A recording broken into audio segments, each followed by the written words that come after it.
Quick question. How much of the internet do you think is held together by stuff nobody thinks about? Not blockchains, not AI, not whatever your VC friend is pitching this week. I mean, the boring stuff. Logging, error messages, the digital equivalent of Dear Diary, today the app crashed. Because in 2021, one of those boring tools almost broke everything. This is Log4j. It's an open source Java logging library. Translation, it writes down what software is doing so engineers can fix it when things explode. Every time an app says, hey, something weird just happened, Log4j is the notebook. And Log4j is everywhere. Banks, fintech apps, crypto exchanges, cloud platforms, enterprise software, government systems, Minecraft servers. Yes, Minecraft. If software were dominoes, Log4j was under all of them. Most companies didn't even know they were using it, because modern software is like a lasagna of dependencies, libraries stacked on libraries, written by strangers, maintained by vibes. Here's the wild part. Log4j was maintained by a handful of volunteer developers at the Apache Software Foundation. No trillion-dollar budget, no SOC war room, no security bat phone, just people who liked clean code. And the global financial system was quietly sitting on top of it like, this seems fine. Log4j had a feature called JNDI lookup. Sounds harmless, enterprisey, definitely approved in a meeting once. What it did was clever.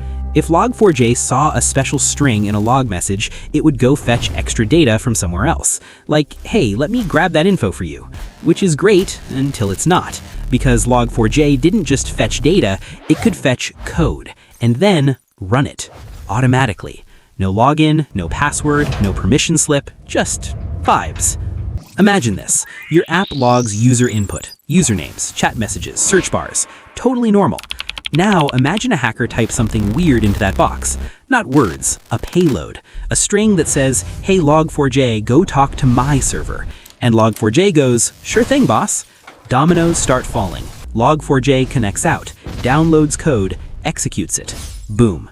The hacker is now inside your server. Remote code execution. The worst kind. This wasn't a bug, it was a feature doing exactly what it was designed to do. Great idea, nothing could go wrong. December 9th, 2021. The vulnerability went public, and the internet didn't react slowly, it reacted instantly. Within hours, automated scanners began sweeping the entire IPv4 space, every server, every port, every place Log4j might exist.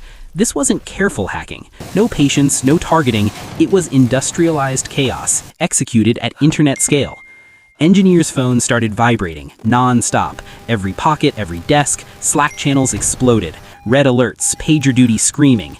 Anyone know if we use Log4j? Check prod now. Dashboards bled red, CPU spiked, network traffic went vertical. Someone finally said the words every company fears. We might need to shut it down. Hackers moved fast. Not movie hackers in hoodies, script kiddies, bots, entire automated armies. They dropped crypto miners, backdoors, botnet agents, persistence tools, whatever would stick. Some didn't even care what the server actually did. Bank, game server, hospital system, didn't matter. Compute is compute. Liquidity is oxygen. And free compute, that's the purest form of profit.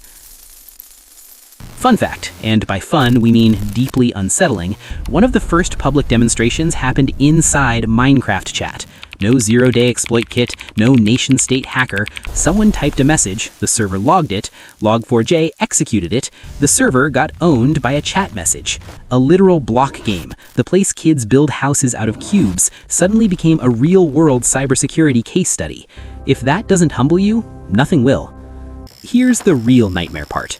Many companies didn't even know where Log4j was, not because they were careless, but because they never installed it directly. It lived inside another library, inside another framework, inside another service someone else picked years ago. Modern software is dependency Jenga. It was like discovering your house has asbestos, not in the walls, but in the glue inside the drywall chosen in 1998 by a contractor you never met.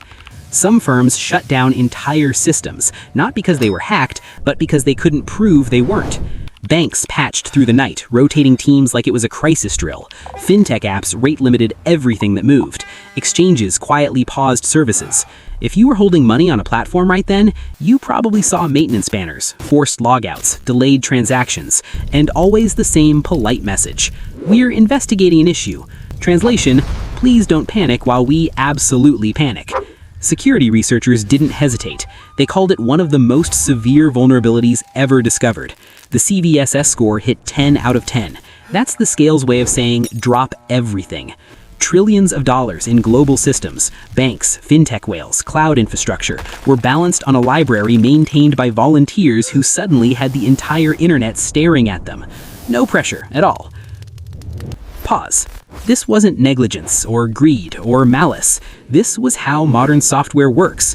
We optimize for speed, for reuse, for don't reinvent the wheel. And then we build skyscrapers on wheels we didn't check. Patches rolled out, then emergency patches for the patches, then fixes for the fixes.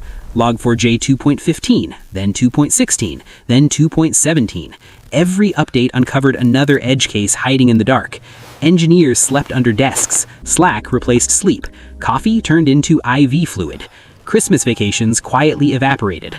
All of this because of a single string that should never have been trusted. Founders scrambled, refreshing dashboards like stock traders on margin. Security teams got blamed for not seeing the invisible. Infra teams got blamed for not patching the intraceable.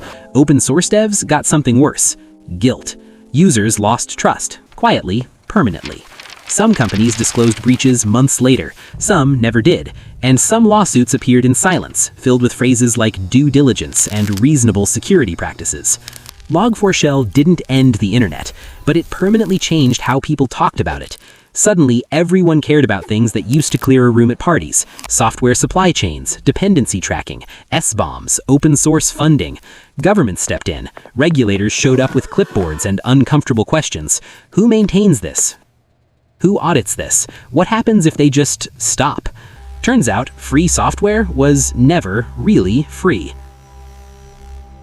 Ironic fun fact. Log4j was popular because it was stable, boring, trusted, the safe option, the thing you didn't think about. And that's exactly why it was dangerous. Someone once decided, yeah, dynamic lookups sound useful. One line of code. Years later, global incident, emergency patches, security budgets rewritten, dominoes. What would you have done? Would you have noticed the warning signs, tracked every dependency, funded maintainers, or trusted that everyone uses it meant someone else is responsible? This wasn't about Java, or logging, or hackers. It was about invisible infrastructure. The stuff no one demos on stage. The stuff no one puts in pitch decks. The stuff that quietly holds up the world until it doesn't. After the scan slowed, after the patches landed, after the dashboards went green again, there was this moment of silence and one uncomfortable thought. What else is out there that we're not looking at? Because the internet didn't break in 2021. It just showed us how close it already was. If you enjoyed this video, hit like and subscribe for more cool stuff they don't teach you at school.